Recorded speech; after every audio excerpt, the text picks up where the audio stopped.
नमस्कार दोस्तों। शहर के कॉलेज में पढ़ने वाला अमित छुट्टियों में अपने गांव आया तो उसकी मां बोली, मेरी सहेली चंदा आई थी। वह और उसकी बेटी रंभा तुझे बहुत याद कर रही थी। वह कह गई कि तू जब गांव आए तो उससे मिल उसके गांव आ जाए, क्योंकि रंभा अब तेरे साथ रहकर अपनी पढ़ाई करेगी। यह सुनकर दूसरे दिन ही अमित अपनी माँ की सहेली चंदा से मिलने उसके गांव चला गया था। जब अमित वहां पहुंचा तो चंदा और उसके घर के सभी लोग खेतों पर गए हुए थे। घर पर रंभा अकेली थी। अमित को देखकर वह बहुत खुश हुई थी। रंभा बेहद खूबसूरत थी। उसने जब शहर में रहकर अपनी पढ़ाई करने की बात कही तो अमित उससे बोला, तुम मेरी साथ रहकर शहर में पढ़ाई करोगी तो वहाँ पर तुम्हें शहरी लड़कियों जैसे कपड़े पहनने होंगे। वहाँ पर यह चुन्नी मुन्नी का फैशन नहीं चलता है, नहीं है। कहकर अमित ने उसकी चुन्नी हटाई तो उसके हाथ रंभा के सुंडल उभार से टकरा गए। उसकी छुअन से अमित के बदन में बिजली की करंट जैसा झटका लगा था। ऐसा ही झटका रंभा ने भी महसूस किया था। वह हैरान होकर उसकी ओर देखने लगी तो अमित उससे बोला, यह लंबी चौड़ी सलवार भी नहीं चलेगी। वहाँ पर तुम्हें शहर की लड़कियों की तरह रहना होगा। उनकी तरह लड़कों से दोस्ती करनी होगी। उनके साथ वह सब कुछ करना होगा जो तुम गांव की लड़कियां शादी के बाद अपने पतियों के साथ करती हो। कहकर वह उसकी ओर देखने लगा तो वह शर्माते हुए बोली, यह सब पाप होता है। अगर तुम इस पाप पुण्य के चक्कर में फंसकर यह सब नहीं कर सकोगी तो अपने इस गांव में ही चौका चूल्हे के काम को करते हुए अपनी जिंदगी बिता दोगी। यह कहकर वह उसकी ओर देखते हुए बोला, तुम खूबसूरत हो, शहर में पढ़ाई करके जिंदगी के मजे लेना। इसके बाद अमित उसके नाजुक अंगों को बराबर छूने लगा। उसके हाथ की छुअन से रंभा के तन बदन में बिजली की करंट सा लग रहा था। वह जोश में आने लगी थी।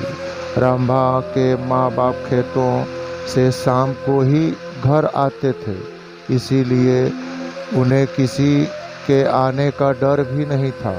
यह सोचकर रंभा धीरे से उससे बोली, चलो अंदर पीछे वाले कमरे में चलते हैं। यह सुनकर अमित उसे अपनी बाहों में उठाकर पीछे वाले कमरे में ले गया। कुछ ही देर में उन दोनों ने वह सब कर लिया जो नहीं करना चाहिए था।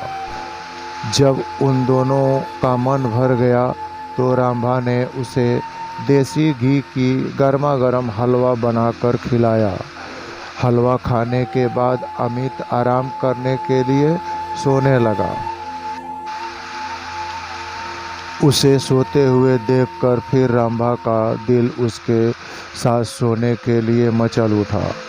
वह उसके ऊपर लेट गई, उसे चूमने लगी तो वह उससे बोला, तुम्हारा दिल दोबारा मचल उठा है क्या? तुमने मुझे प्यार का चस्का जो लगा दिया है। रामबा ने अमित के कपड़े को उतारते हुए कहा। इस बार वे कुछ ही देर में प्यार का खेल खेल कर पस्त हो चुके थे, क्योंकि कई बार के प्यार से वे दोनों इतना थक चुके थे कि उन्हें गहरी नींद आने लगी थी। शाम को जब रामबा के माँ बाप अपने खेतों से घर लौटे तो अमित को देखकर खुश हुए। रामबा भी उसकी तारीफ करते नहीं थक रही थी।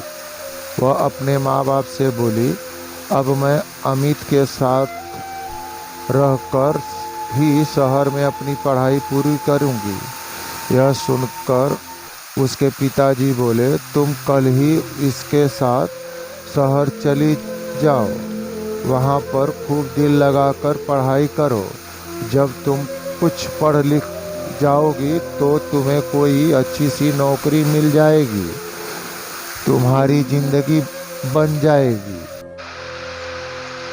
फिर किसी अच्छे घर में इसकी शादी कर देंगे। आजकल अच्छे घरों के लड़के पढ़ी लिखी बहू चाहते हैं। रामबा की माँ ने कहा तो अमित बोला, मैं दिन रात इसे पढ़ा लिखा कर इतना ज़्यादा होशियार बना दूंगा कि फिर यह अच्छे पढ़े लिखों पर भारी पड़ जाएगी। रामबा की माँ ने अमित के लिए खाना।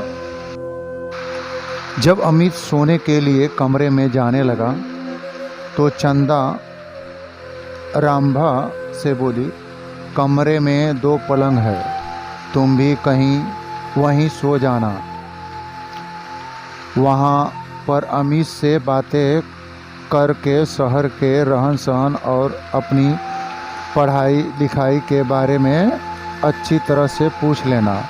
यह सुनकर रामबा मुस्कुराते हुए बोली, जब से अमित घर पर आया है तब से मैं उससे खूब जानकारी ले चुकी हूँ। पहले मैं एकदम अनाड़ी थी, लेकिन अब मुझे इतना होशियार कर दिया है कि मैं अब सब कुछ जान चुकी हूँ कि असली ज़िंदगी क्या होती है। यह सुनकर चंदा खुशी से मुस्कुरा उठी। वे दोनों ऊपर वाले कमरे में सोने चले गए। कमरे में जाते ही वे दोनों एक दूसरे पर टूट पड़े। शहर में आकर अमित ने रामबा के लिए नए फैशन के कपड़े खरीद दिए। जिन्हें पहनकर वह एकदम फिल्मी हीरोइन जैसी फैशनेबल हो गई थी। अमित ने एक कॉलेज में उसका एडमिशन भी करा दिया था।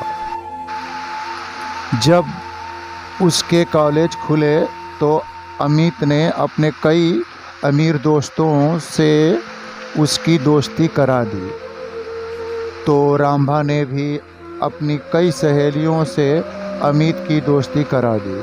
गांव की सीधी सादी रामबा शहर की ज़िंदगी में ऐसी रम गई थी कि दिन में अपनी पढ़ाई और रात को अमित और उसके दोस्तों के साथ खूब मौज मस्ती करती थी। जब रामबा शहर से दूसरी लड़कियों की तरह बन संवर कर अपने गांव जाती तब सभी लोग उसे देखकर हैरान रह जाते।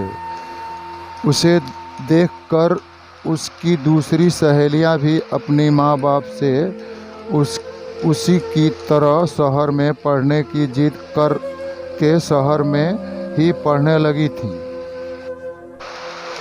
इस कहानी के विषय में अपनी राय कमेंट करें।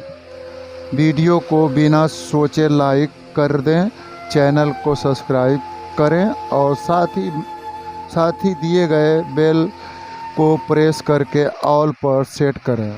मिलते हैं फिर किसी नई कहानी के साथ। तब तक के लिए नमस्कार, धन्यवाद।